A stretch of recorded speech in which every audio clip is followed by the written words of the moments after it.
The room smelled like fresh paint and someone else's furniture polish. Room 14 at the Cedarwood Senior Residence in Harlan, Kentucky, had a single window that faced a parking lot, a bed with a tan comforter, a small dresser with a water-stained ring on top, and a nightstand barely wide enough to hold a lamp and a glass of water. That was it.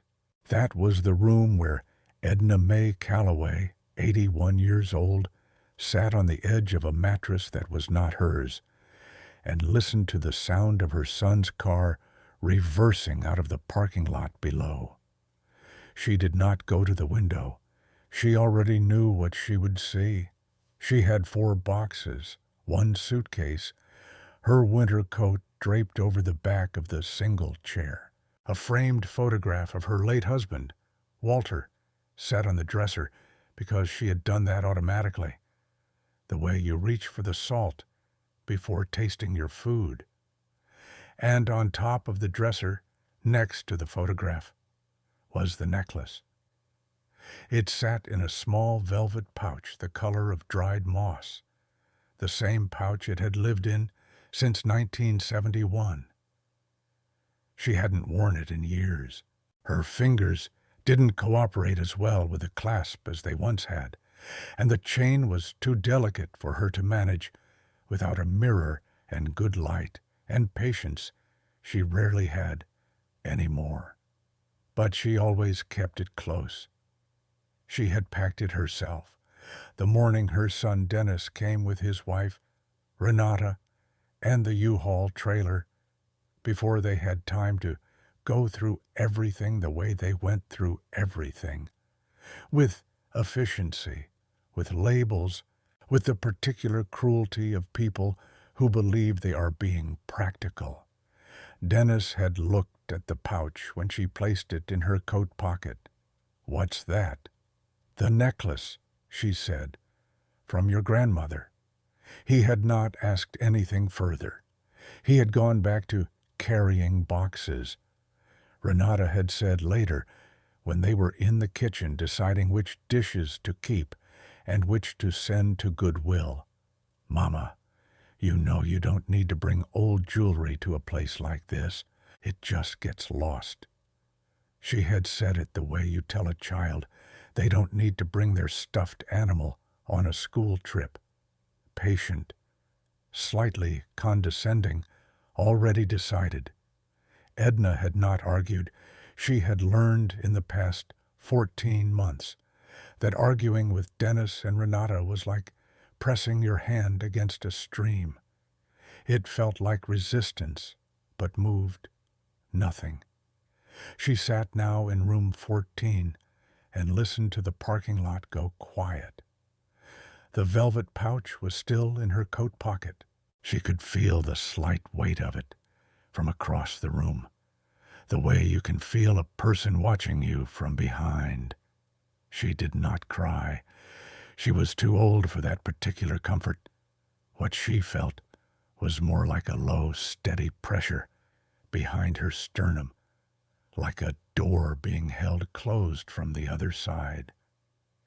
She pressed both hands flat on her thighs, straightened her back, and said aloud, to no one, "All right, then." That had been Walter's expression when the furnace broke in January 1987, and they didn't have the money to fix it that week, and the children slept in their coats, when the diner he had worked for 20 years was sold, and he came home at 53 years old with 2 weeks' severance. When Edna's mother came to stay for what was supposed to be 3 months and turned into 4 years, he would survey the situation, recognize that it was difficult, and say, "All right then," as though that closed one chapter and opened another. She decided she would use it the same way. Edna Mae Collier had been born in September 1942 in a farmhouse outside of Harlan, Kentucky, the second of 4 children. Her father worked the mines, and her mother kept the house and a vegetable garden and never owned more than 2 good dresses at any one time. They were not poor by the standards of the place and time.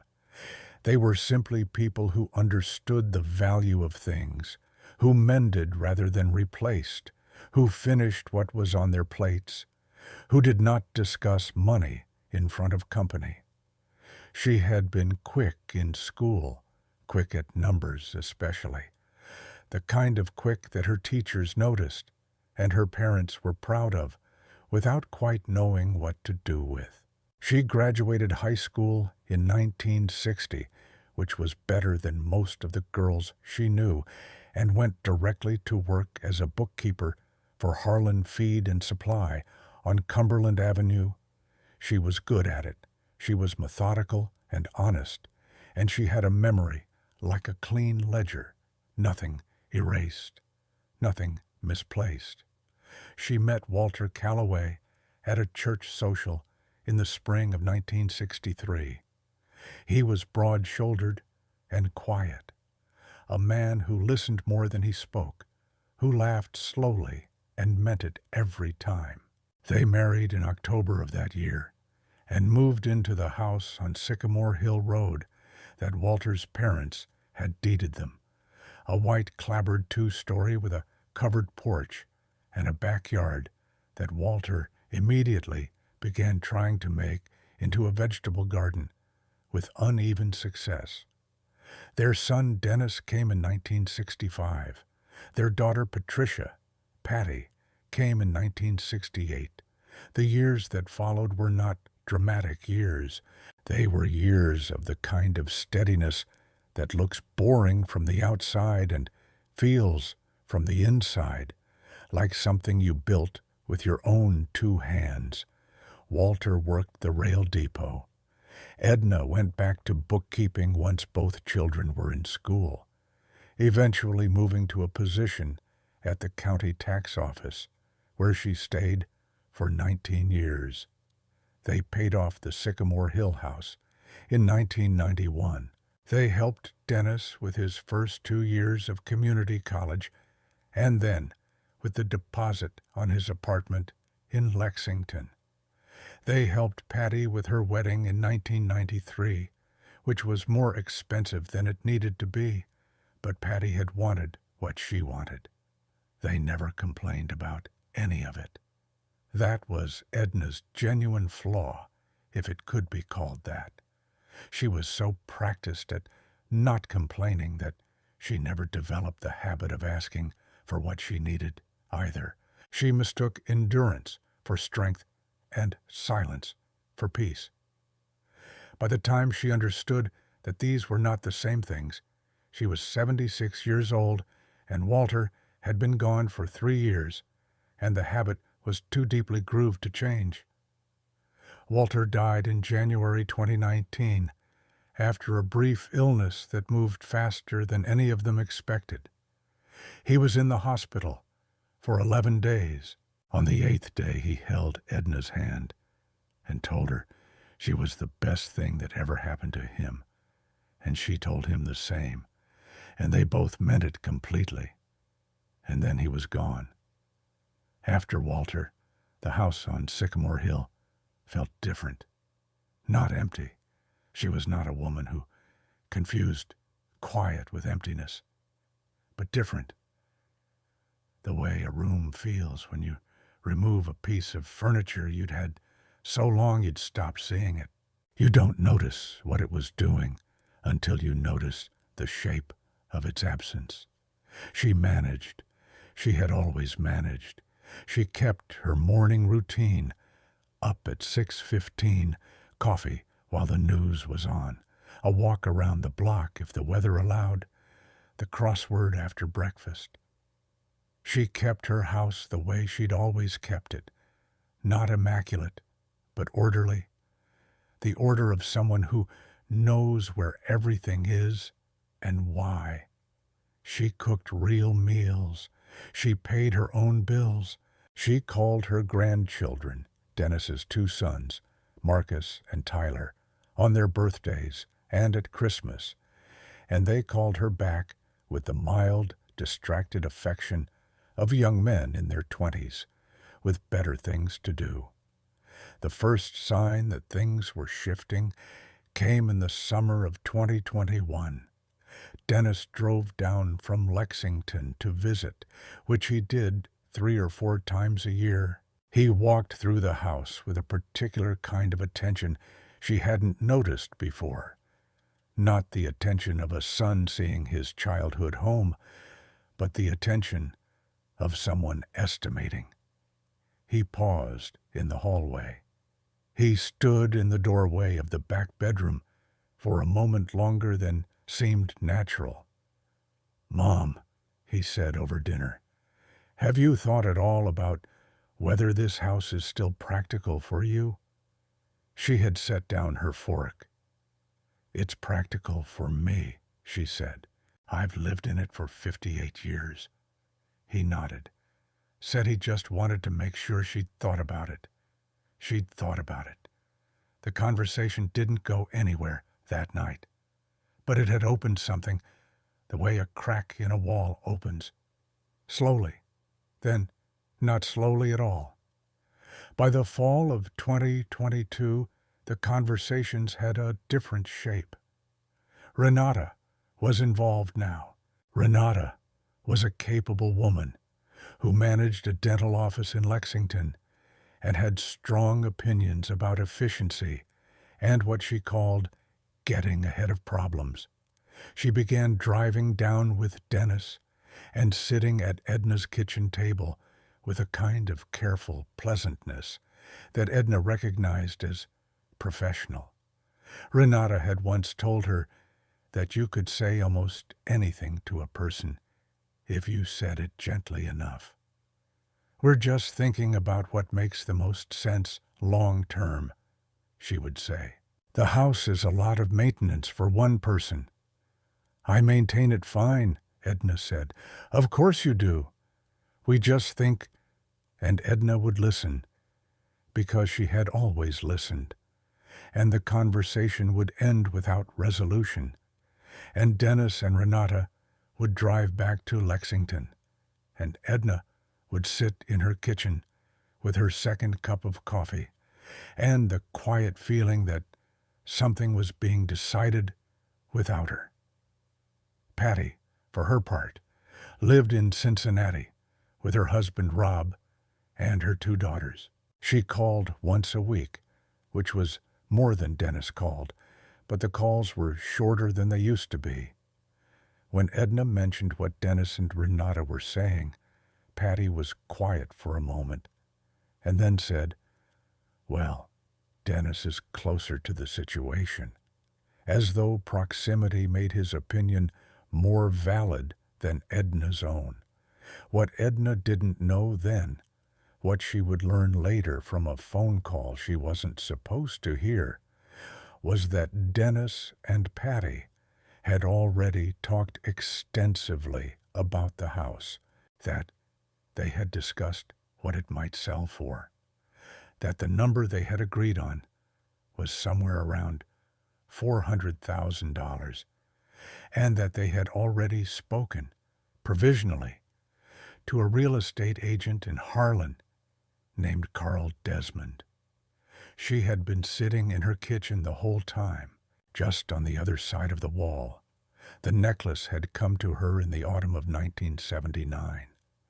She was 36 years old, Dennis 14, and growing fast, Patty 11, and already more interested in her own reflection than in helping with dinner. Walter was working the evening shift that week. Edna was teaching a bookkeeping class 2 nights a week at the community center because the county had cut her hours, and they needed the extra income, and she had always been good with numbers. One of her students was a woman named Miriam Asbury, 70 years old, white-haired, impeccably dressed in the way of someone who had once had money, and continued to conduct herself as though she still did.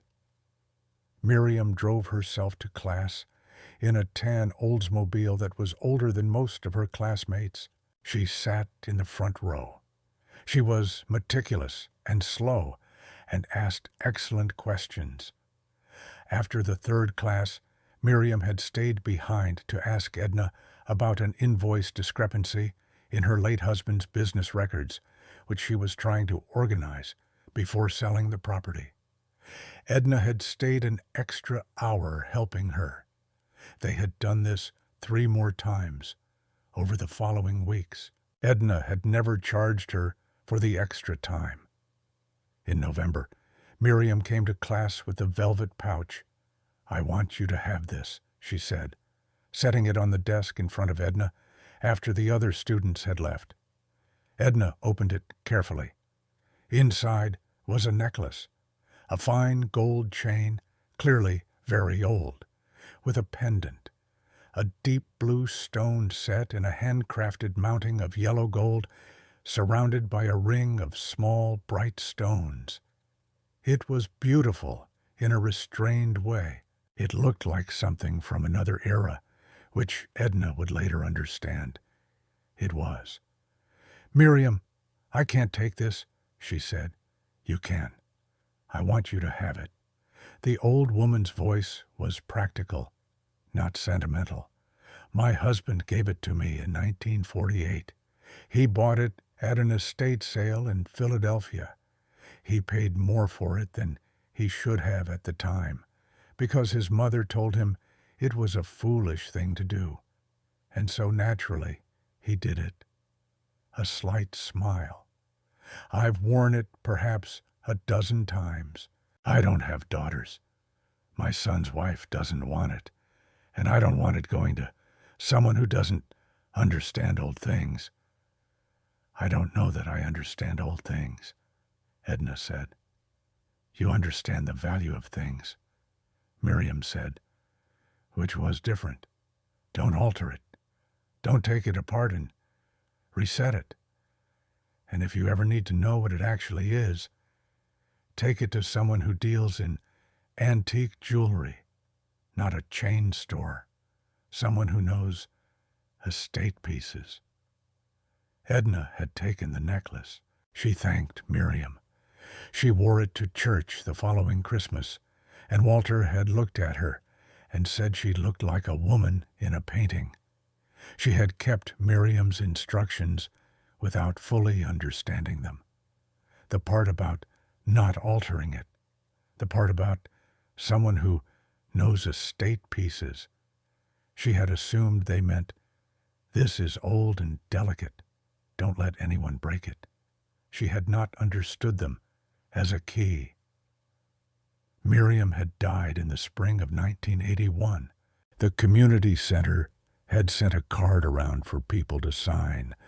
Edna had added her name and written simply, "She was exceptional. She meant it. If you are thinking right now of someone, a grandmother, a great-aunt, a neighbor, a teacher, someone older, who shaped something in you without ever knowing the full extent of it, someone whose story deserved to be told while there was still time to tell it, we'd love to hear that person's first name in the comments below. Just a name or a sentence. It matters more than you might think to put it somewhere. And if you find yourself in these kinds of stories, the ones about ordinary people carrying more than anyone could see, make sure you've subscribed, because there are more of them, and every one of them is real in the way that matters most. The sorting began in earnest in January 2023. Dennis had proposed. The word he used was proposed, as though it were an offer she could decline, that they use the Martin Luther King Day weekend to go through things. Patty had driven up from Cincinnati for this. The grandchildren, Marcus and Tyler, had not come. It was a family project, Dennis said. It required focus. Edna had sat at her kitchen table on the morning of that Saturday and watched her son and his wife and her daughter move through rooms she had lived in for 6 decades. They used blue painter's tape and a black marker. Keep, sell, donate. She had watched them tape her mother's sewing tin. Donate. Walter's set of hand tools. Sell. A box of Christmas ornaments she had accumulated over 40 years, some of them handmade by the children. Donate. She had said carefully, I'd like to keep the ornaments. Renata had said, equally carefully, Mom, there's no room for all of them where you're going. As though that had been decided, as though the location had been determined. Where am I going? Edna asked. There was a pause that she would remember for the rest of her life. Dennis sat down across from her at the table. He used his hands when he was about to say something he'd rehearsed. She recognized this because it was something he'd done since childhood. He would lace his fingers together and then unlace them. He did it now. There's a place in town, he said. Cedarwood. It's very comfortable. It has activities. You'd have your own room, your own space. I have my own space, Edna said. It's this house. Mom. This from Patty, standing in the doorway to the living room, holding a ceramic lamp Edna had bought in 1975. You've had 2 falls this year. 1 fall, Edna said. 1. And it was on the porch steps in the ice. 2, Dennis said. You told me about the bathroom. In October. She had told him that. She shouldn't have. That was nothing. I caught myself. We're worried, Renata said. She had come to stand behind Dennis, one hand on the back of his chair, the unified formation of a marriage. We can't keep worrying. Edna understood in that moment the precise thing they were doing. They were making her safety into a burden that she was imposing on them. The falls were not something that had happened to her. The falls were something she was doing to them. She was silent for a long moment. She said, I'd like to stay in my house. They talked for another 2 hours. She said the same thing in different ways.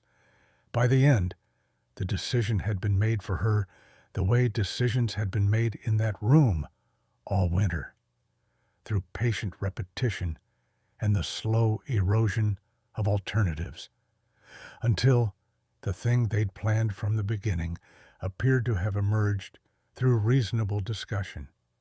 She moved to Cedarwood on March 14th, 2023, 62 years after she had first started working for herself, 23 days after her house went on the market at $389,000, and with 4 boxes, 1 suitcase, her winter coat, Walter's photograph, and the velvet pouch. The thing about Cedarwood Senior Residence was that it was not unkind. The staff were patient. The food was warm, and there was enough of it. The hallways were clean. There was a common room with a television that other residents argued about, and a small library where no one argued at all, which Edna preferred. There was a woman named Dolores Hutchins in room 16 who had been a piano teacher for 40 years and who made Edna laugh at least once a day, which was not nothing. But it was not her house. It did not have the porch where she had drunk her coffee every morning for decades, or the backyard where Walter's tomato plants came up every July, or the kitchen where she knew, without measuring how much flour a good biscuit needed, or the creaking 3rd step that she had learned to step over so automatically that her feet remembered it even when her mind was somewhere else. She called Dennis on a Sunday morning in April, 2 weeks after she had moved in, and asked how the house was showing. Good, he said. We've got 3 showings this week. Did you leave the key with Mrs. Brunetti next door? We're using a lockbox on the door of her house. I see. Is everything all right, Mom? Do you need anything? She needed her house. She needed the third step, and the biscuit recipe she kept in her head, and the weight of 40 years of knowing exactly where everything was and why. No, she said, I'm fine. She was not fine. But she was here, and she had always managed, and she had Walter's phrase when she needed it. The necklace sat on the narrow dresser in room 14, still in its velvet pouch, next to Walter's photograph. Some mornings, she held it in her palm for a moment, before her coffee. The chain was so fine it whispered against the velvet when she moved it. The blue stone, when the parking lot light hit it in the morning, had a depth to it that she had always thought of as the difference between a puddle and a lake. You could see into it. You couldn't see the bottom. She thought about Miriam sometimes, in those moments, about the Oldsmobile and the front row seat, and the way the woman had said, not someone at a chain store, as though that distinction were obvious to everyone. She had never taken the necklace to anyone. She had worn it perhaps 20 times in 44 years, each time at an occasion worth the clasp's difficulty. She had always brought it home and set it back in the pouch and placed the pouch back in the wooden box on her dresser, a cedar-lined box with a brass latch that Walter had found at an estate sale himself, which had always seemed fitting. She didn't have the cedar box anymore. Renata had put it in the donate pile. It had gone to Goodwill. She had the pouch. She had the necklace. May became June. The house on Sycamore Hill sold in early July for $381,000. Dennis called to tell her. He said he and Patty had handled all the closing costs and the realtor's fee and had put the remainder into what he called your account, by which he meant the account he had set up to manage her expenses. She did not ask the balance. She thought about the third step and Walter's tomato plants and the biscuit recipe that lived in her hands and was, as far as she could tell, not written down anywhere. In August, her right hip began to ache with serious intention. Dr. Perkins at the residence clinic recommended she look into a consultation about the hip. She would need a ride to the orthopedic specialist in Harlan. She did not want to ask Dennis because asking Dennis involved Renata and involved a whole conversation about her care plan that she did not have the patience for. She mentioned it to Dolores, who mentioned it to a woman named Ruth Ackerman in room 9, who said her nephew James drove a van and did medical transport on weekends for extra money and was very reliable and not expensive. James Ackerman was 32 years old, quiet, and reliable the way his aunt had promised. He drove her to the orthopedic appointment in September. While she was waiting for her appointment, sitting in the waiting room of Harlan Orthopedic Associates, with her coat in her lap and the velvet pouch in her coat pocket. She had brought it with her out of habit, the way she always brought it when she went somewhere that felt unfamiliar. The clasp of the necklace worked its way loose inside the pouch, and she heard the faint sound of the chain shifting. She took it out to check. The clasp had not broken, but it was looser than she liked. She examined it in the waiting room light. Fluorescent, flat, the kind of light that is honest about everything. She had been thinking for some time that she should have someone look at it, not to sell it, simply to maintain it. The clasp was original. She had never had it changed because she had always remembered Miriam's instruction not to alter it. But a loose clasp was not the same as an alteration. It just needed to be checked. James drove her home after the appointment. The next Saturday, she asked him if he would take her somewhere else. She had a piece of jewelry that needed attention. She had heard the name Alderman's Fine Jewelry from Dolores, who had taken a watch there for her daughter. It was on Main Street, a narrow storefront between a barber shop and an insurance office, with a hand-lettered sign that had probably been there since the Carter administration, and a single display case in the window that held no more than 8 or 9 pieces at a time. The pieces in the window, Edna noticed as James opened the door for her, were all old, not antique exactly, just old in the way that suggested someone here knew the difference. Inside, the shop smelled like metal and lemon polish and something faintly like a library. The glass counters were clean and lit from below. Behind the counter was a man of about 65, with wire-rimmed glasses and white hair pushed back from his forehead, and the deliberate, unhurried movements of someone who had learned to handle things carefully a long time ago and had never unlearned it. He introduced himself as Frank Alderman. She showed him the clasp. He looked at it briefly, nodded, said it could be tightened without altering the mechanism. Old spring clasp, he said. Early 20th century. European. He said it as a description, not an appraisal. Then he looked at the necklace, not in the way he had looked at the clasp, which was functional attention. He looked at it the way she had seen Walter look at a bird he didn't recognize. Still, focused, not wanting to disturb whatever he was seeing. "Would you mind if I looked at this properly?" he asked. "The whole thing?" "The whole thing." She set the pouch on the counter. He lifted the necklace from it with both hands.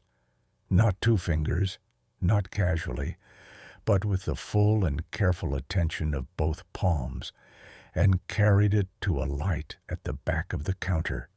He picked up a loop from a small tray beside the register and held it to his eye. He did not speak for a long time. She watched him. She was a woman who had spent her career reading numbers, which meant she had spent her career reading the way people responded to numbers. She knew what it looked like when something didn't match what someone expected. Frank Alderman's posture changed slightly. It wasn't dramatic. He didn't step back or exclaim. He simply became more careful, more deliberate. He set the loop down. He picked up a different one, longer, more powerful, and used it. He tilted the pendant toward the light at a different angle. He examined the reverse of the setting. He was quiet. "Where did you come by this?" he asked finally. She told him about Miriam Asbury, about the bookkeeping class, about 1979. She mentioned that Miriam's late husband had bought it at an estate sale in Philadelphia, sometime around 1948. He listened. She noticed that his hands, holding the necklace, had become completely still. "Ma'am," he said, "would you be comfortable waiting here for a few minutes while I make a phone call?" She said she would. He excused himself to the back room. He pulled the door, not all the way closed, but nearly. She sat in the single chair beside the counter and looked at Walter's photograph that she kept in her wallet, and thought about the fact that this was the first interesting afternoon she had had since March. Frank came back after about 10 minutes.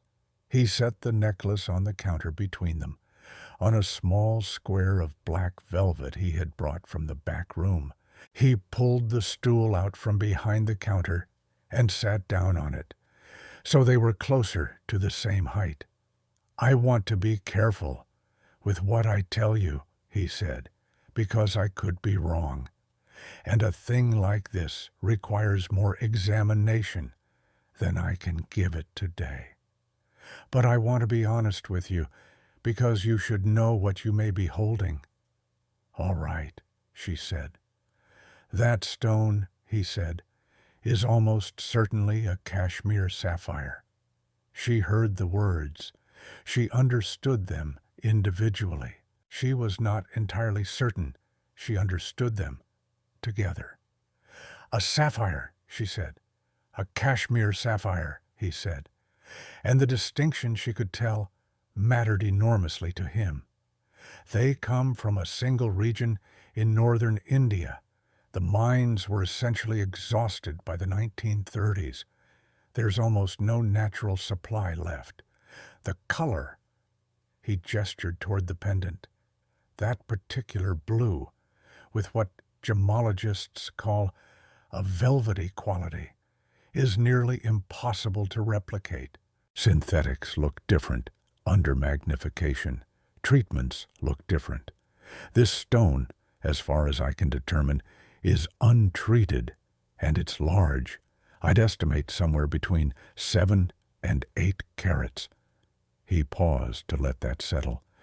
"Natural, untreated cashmere sapphires of that size," he said carefully, "are among the most valuable gems in the world right now. The market for them has increased dramatically in the past 20 years. The right stone, with the right documentation, can command extraordinary prices at auction." Edna looked at the pendant on its square of velvet, the blue stone that she had always thought of as the difference between a puddle and a lake. "How extraordinary?" she asked. He hesitated. "I don't want to name a figure without verification, but I've called a colleague of mine in Cincinnati, Harold Yee. He's a GIA-certified gemologist who specializes in colored stones, and I've described what I'm seeing. He'd like to examine it. With his permission, I'm also going to reach out to the estate jewelry department at Moreland's auction house in Louisville." He paused. "I think you should have someone with you when you pursue this further, someone you trust." She thought for a moment about who that person would be. She said, "Is James able to wait a little longer?" James was. He was sitting outside in the van reading on his phone. "What do you think is happening right now? Is this an unusual old piece of jewelry worth a few $1,000s? Or has a family accidentally left an elderly woman with something they never took the time to understand? Leave your guess in the comments. And if you're someone who believes that ordinary objects sometimes carry extraordinary histories, that people's stories are larger than anyone suspected, subscribe and be here for what comes next. It took 3 weeks. During those 3 weeks, Edna visited Alderman's twice more and made 2 phone calls to Harold Yee in Cincinnati, whom she eventually met in person when James drove her north on a Tuesday morning in October. Harold Yee was 58, meticulous, Chinese-American, with a collection of loops arranged on his workbench like surgical instruments. He examined the necklace for over an hour. He photographed it from 14 different angles. He ran it under a spectroscope. He checked for fluorescence under ultraviolet light. He sat back in his chair and told her what he saw. The stone was natural, untreated. Its origin indicators, the microscopic inclusions, the particular quality of its color saturation, the way it distributed light, were consistent with cashmere provenance. The cut was old, The setting was hand-fabricated, almost certainly European, most likely Swiss or French, from the first quarter of the 20th century.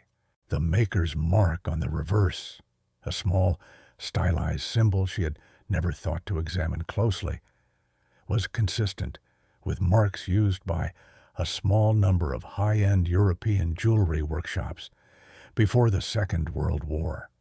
Harold called a contact at Moreland's auction house in Louisville, a specialist named Catherine Burgess, who dealt specifically in important colored stone jewelry.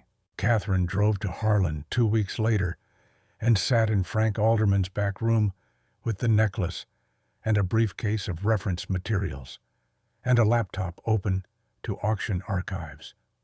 She found 2 records that made her go quiet, the same way Frank had gone quiet. The first was an auction listing from a Philadelphia estate sale in 1947, 1 year earlier than Miriam had said, but close enough. The listing described a sapphire pendant necklace, cashmere stone, European mount, from a collection acquired originally in the 1920s. There was a photograph, black and white, not high resolution, but the silhouette of the pendant was unmistakable. The stone was listed as 7.4 carats. The second was a scan of a letter rather, from the archives of a small jewelry workshop outside Geneva that had operated from 1908 to 1952. The letter, dated 1924, described the fabrication of a sapphire pendant in 18-carat mount for a private client. The stone weight was noted as 7.4 carats. The provenance of the stone was noted, in French, as cashmere, unheated, sourced 1921. Edna sat in Frank's back room and listened to Catherine Burgess explain what these 2 documents meant in combination with Harold Yee's physical examination. When Catherine finished, there was a silence. Edna said, "I'm sorry." "Could you say that number again?" Catherine said it again. She said that based on comparable sales at major auction houses, Sotheby's, Christie's, Bonham's, in the past 4 years, a natural unheated cashmere sapphire of 7.4 carats with documented provenance tracing to a pre-war European workshop would realistically carry a pre-sale estimate in the range of $1.5 to $2 million, possibly more, depending on the auction market at the time of sale. Edna said, $2 million. Approximately, Catherine said. These are estimates. The final price at auction could be higher or lower, but the range is credible. She looked at the necklace on the velvet square. She looked at it for a long time. She thought about the donate tape on the cedar-lined box with the brass latch. She thought about Renata saying, "You don't need to bring old jewelry to a place like this. It just gets lost." She thought about Dennis not asking anything further and going back to carrying boxes. She thought about Miriam Asbury, who had sat in the front row and asked excellent questions and understood the value of things. The first thing she felt was not triumph. It was something quieter and sadder than that, a grief for the version of this moment that might have happened differently, in which someone had simply asked, in which someone had sat across from her and said, "Tell me about this. Tell me where it came from. Tell me what it means to you." No one had asked. They had looked at her and seen an inconvenience. They had looked at the necklace and seen junk. They had been wrong about both of them. She did not call Dennis that day. She waited. She wanted to understand what she had, and what it meant, and what she intended to do before she involved anyone else. This was, she recognized, a different version of herself than the one who had sat at the kitchen table in January and let herself be talked past. She called Patty first, which surprised her a little. She had always been closer to Dennis in geography, if not in temperament. But Patty had at least seemed uncomfortable during the January conversation, had hesitated twice when she might have agreed more easily. She told Patty about the necklace. She told her everything: Miriam, the cashmere sapphire, Harold Yee, Catherine Burgess, the Geneva workshop letter, the approximate valuation. Patty was silent for almost 20 seconds. "Mom," she said finally, "are they sure?" "Multiple people have looked at it," Edna said. "3 professionals and an auction specialist. And you're saying it's $2 million, approximately." Another silence. "Mom." Her voice was different now, softer, which was sometimes sincere and sometimes strategic. Edna was old enough to know she could not always tell which. "We had no idea. With the jewelry, we thought—" "I know what you thought," Edna said, not unkindly, just factually. What are you going to do?" "I'm going to think about it," Edna said. "I wanted you to know because you're my daughter, but I'm going to think about it before I decide anything." She said goodbye and sat in her room in the quiet. Dennis found out 3 days later. She did not know exactly how, whether Patty had told him or whether word had reached him through Frank Alderman, whose shop she had been visiting enough that Harlan's informal information network, which was still robust, had apparently noticed. Dennis called her on a Thursday evening, and his voice had a tightly controlled quality she recognized as agitation being managed. "Mom," he said, "I heard something about a necklace." "What did you hear?" He told her. The version he'd heard was slightly distorted. He said he'd heard it could be worth $5 million, which suggested the story had traveled at least once before reaching him. She corrected him. "Approximately $2 million, pending auction." He was quiet. "I wish you'd called me," he said.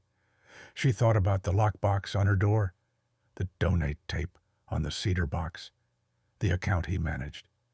"I needed time to understand it myself first," she said. Of course.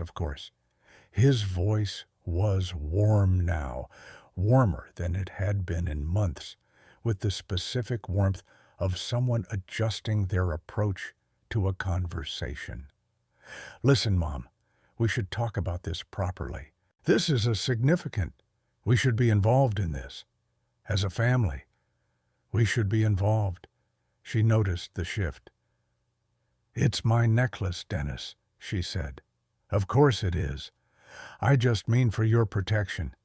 A thing like this, you need the right legal advice, the right insurance. Frank Alderman has already connected me with an attorney and an insurance broker." A pause. "You hired an attorney?" "I consulted with one." Another pause. Longer. "Mom, I just want to make sure you're not. We should all be sitting down together and talking about this. You're talking to people we don't know." "I've known Frank Alderman's name for 30 years, she said. "And I'm 81 years old, Dennis. I've been talking to people you don't know for most of my life." She said goodnight and ended the call. She sat for a while in the dim room. The parking lot light came through the single window. The necklace was on the dresser next to Walter's photograph, still in its velvet pouch, the same as it had always been. She opened the pouch and held the necklace in her palm for a while. The pendant was warm from the room. The chain was light.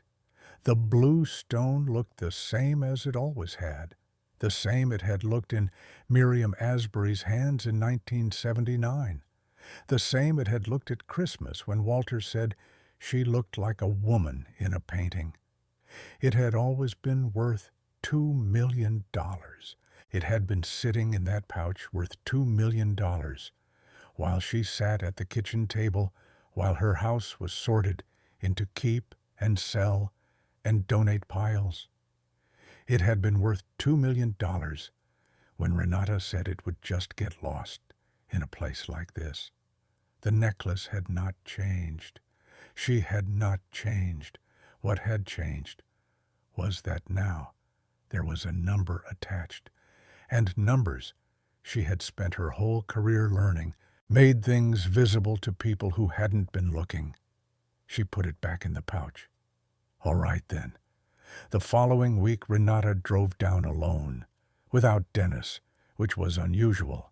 She came to room 14 and sat in the single chair with her coat still on, and told Edna how wonderful it was that the necklace had turned out to be worth so much, and how incredible, and how Edna must feel so relieved.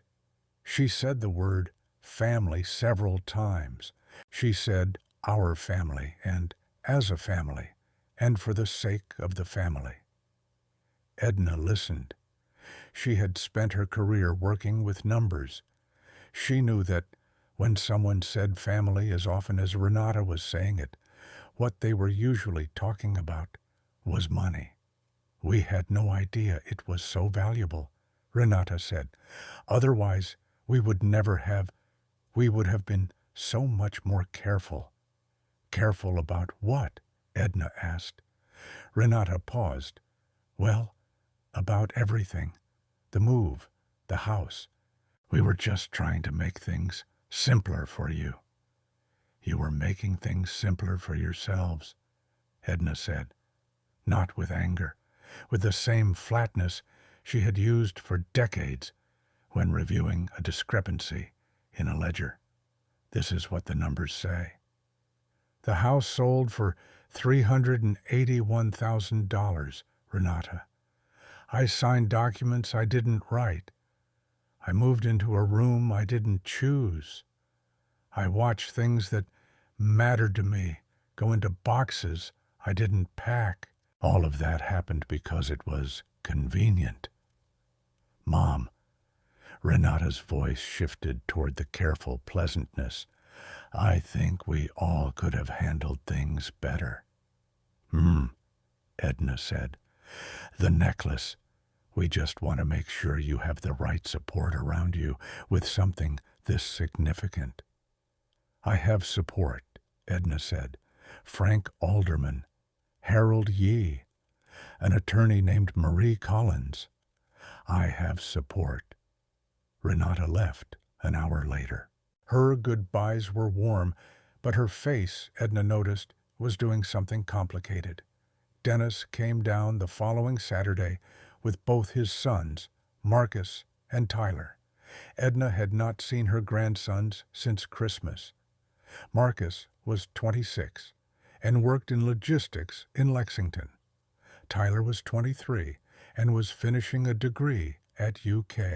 They looked like Walter around the eyes, both of them, which she had always liked and never said. They sat in the common room because her room wasn't big enough for 5 people. Marcus and Tyler brought her coffee from the drive-thru and sat beside her on the small sofa, which meant Dennis and the empty chair across from them, which created an arrangement she hadn't planned but appreciated. Dennis talked for a while.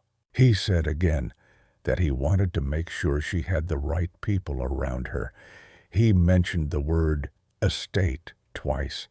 He asked if she had updated her will recently. I have an appointment with Marie Collins on Thursday, Edna said. I'm updating everything then. He nodded, said that was good, said he just wanted to make sure everything was set up properly, said, for your sake once, and for everyone's sake twice.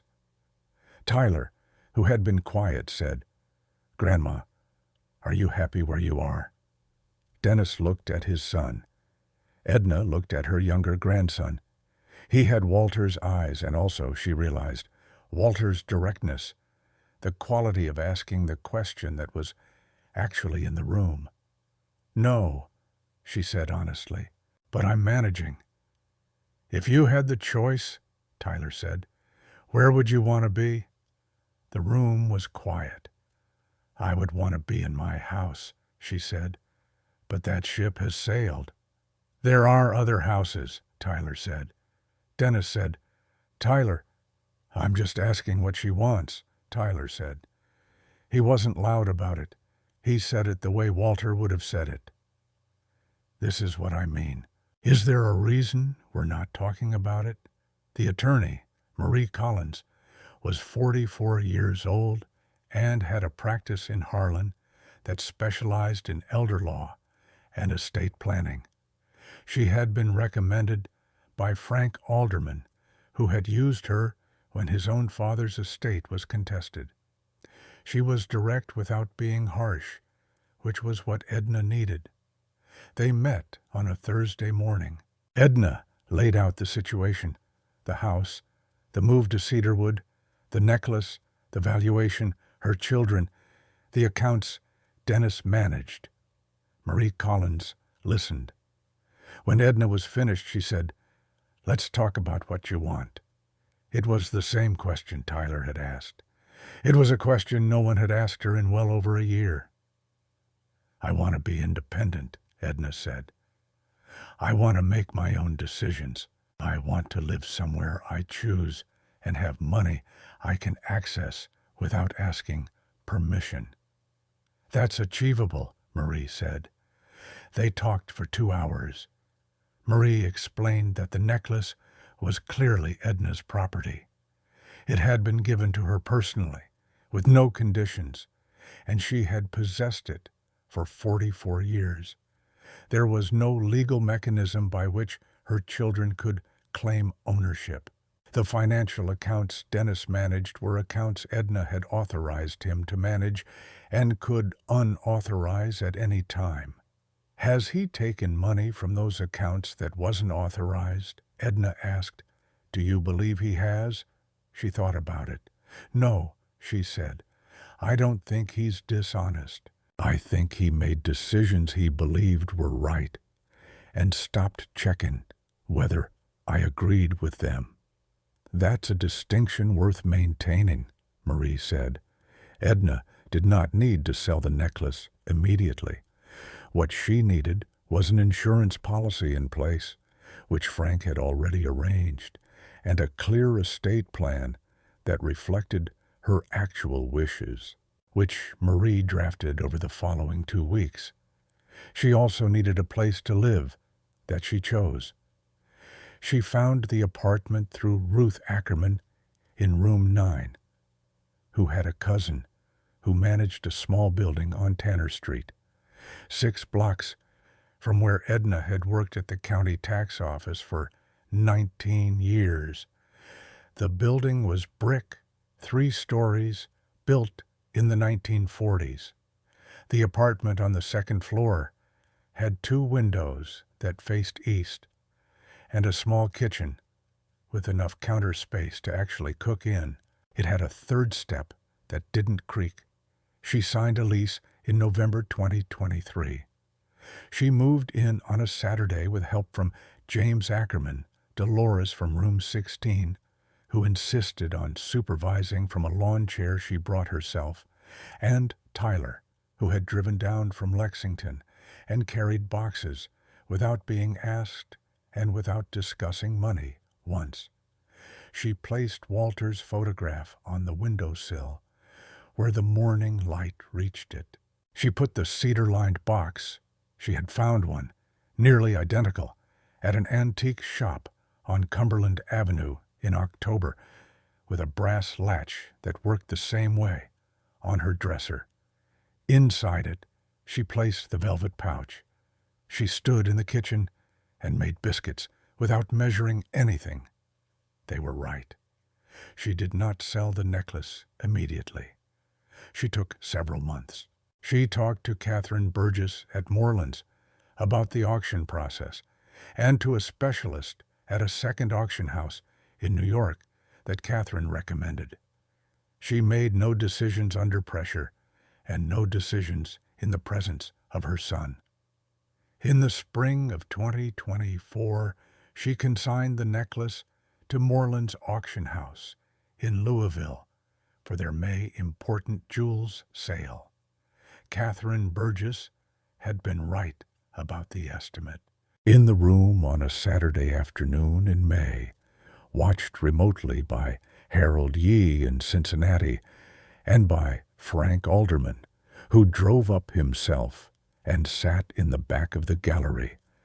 The pendant sold for $2,140,000. Frank called her from the gallery.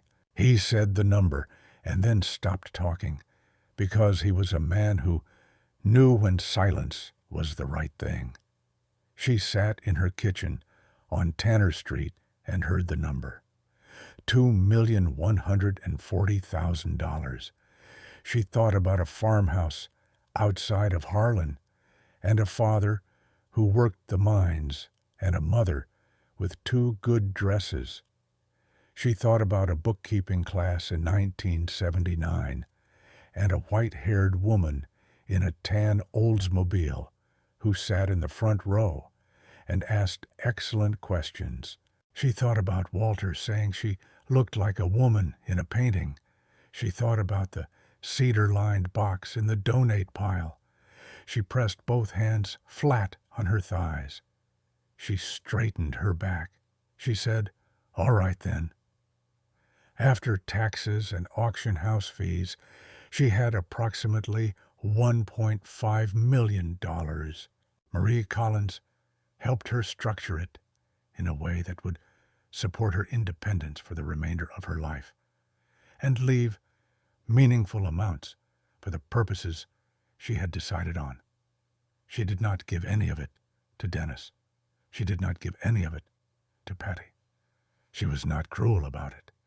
She did not withhold because she wanted to punish them.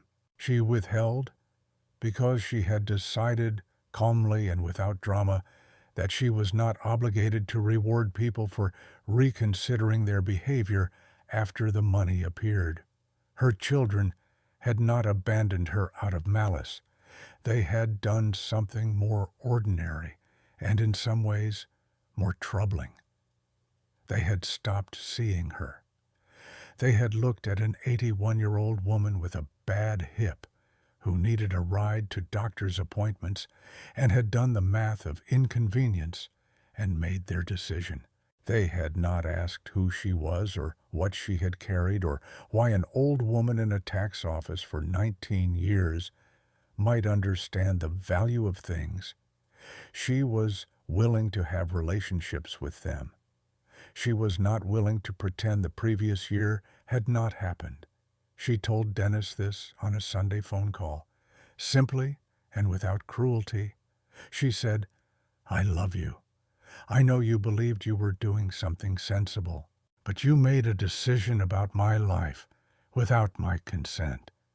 And I'm not going to behave as though that's all right now because the necklace turned out to be worth something. The necklace was always worth something. I was always worth something. I needed you to understand that before you knew the price." He was quiet for a long time. He said, "I'm sorry, Mom." She believed he meant it. Whether he understood it, truly understood, not just in the way of someone sorry for the outcome, she was less certain. That was the kind of thing time would show. She told Tyler the same thing in a different way. She told him, "You asked the right question in the right room, and that matters." She did not mean only the common room at Cedarwood. She meant in general, as a way of moving through the world. He seemed to understand that. She used a portion of the money to establish a fund. She worked with Marie Collins and an elder law organization in Frankfurt to create something she called the Miriam Asbury Fund, named for the woman who had sat in the front row and asked excellent questions and had understood that giving something to the right person was different from giving it to anyone. The fund provided legal assistance and financial consultation to elderly women in Kentucky facing situations similar to her own. Pressure from family members, unsanctioned financial decisions made in their names, loss of housing without meaningful consent. It was not a large fund by the standards of large funds, but it was specific, and it was real, and it was named for someone who deserved to be remembered. She wrote a short letter to Miriam's son. She found him through county records, a man in his late 70s named Gerald Asbury, living in Lexington, and told him what his mother had done, what she had given, what it had become. He wrote back 2 weeks later. He said his mother would have been pleased. He said she had always thought that the right object in the right hands was never wasted. Edna read the letter twice. She put it in the cedar box, beside the empty velvet pouch. Frank Alderman had lunch with her twice a month at a diner on Cumberland Avenue, which was a different diner from the one Walter had worked at, but sat on the same street and smelled approximately the same. They talked about old jewelry in the county and the price of things, and occasionally about Miriam Asbury, about whom Frank had done some reading. He had told her once, over coffee in his back room, that in 40 years of looking at jewelry, he had found perhaps 2 or 3 pieces whose provenance and physical characteristics aligned so completely. What were the others? She asked. One was a ring that went to the Metropolitan, he said. One was a brooch that ended up at Christie's. He paused. Both times I was looking because someone brought them in. Both times the owner had no real idea. People don't pay attention, she said. No, he said. They think they do, but they're looking at the surface. You look at a thing long enough with the right kind of attention, and you start to see what's underneath. She thought he might be talking about the necklace. She thought he might also be talking about something else. The hip surgery came in January 2024, 2 months before the auction. She recovered at the Tanner Street apartment. James drove her to physical therapy on Tuesdays and Thursdays. Dolores called every evening to make sure she'd eaten. Tyler came down on 2 weekends. By March, she was walking without the cane for most of the day. She was 81 years old. She was no one's idea of powerful. She moved slowly, and her hands were not always reliable, and the mornings sometimes required more patience than they used to. But she made her own coffee at 6:15. She did her crossword. She walked to the end of Tanner Street and back when the weather permitted. She paid her own bills. She made her own decisions. She kept her house the way she had always kept it, orderly, the order of someone who knows where everything is and why. The necklace was gone from the cedar box, sold in May in a Louisville auction room to a private collector whose name she didn't know, but the velvet pouch remained because she had kept it. It was old and slightly faded and had belonged to Miriam Asbury's late husband and had lived on Edna's dresser for 44 years. She kept it in the cedar box with the brass latch. Sometimes in the mornings, before coffee, she would open the box and hold the empty pouch for a moment. The velvet was soft and worn, where her thumb had always pressed against it. She could feel the ghost of the weight that had been inside it for 4 decades, the whisper of the chain, the particular density of the blue stone. She thought about a woman who had sat in the front row and understood the value of things. She thought about a man who said she looked like a woman in a painting. She thought about a third step that used to creak, and a biscuit recipe that lived in her hands, and a farmhouse outside Harlan, where her mother had kept 2 good dresses and mended rather than replaced. She put the pouch back in the cedar box and latched it. She still lived on Tanner Street. She still walked to the end of the block when the weather permitted. She still did the crossword and made real coffee and kept her kitchen the way she had always kept it. One morning in early autumn, she was sitting at her kitchen table when the light came through the east window and fell across the cedar box on the dresser, the same way it had always fallen across the velvet pouch when it sat on the dresser in the house on Sycamore Hill. The light was the same. She was the same, or rather, she was herself, which she had always been, which was the same thing and entirely different.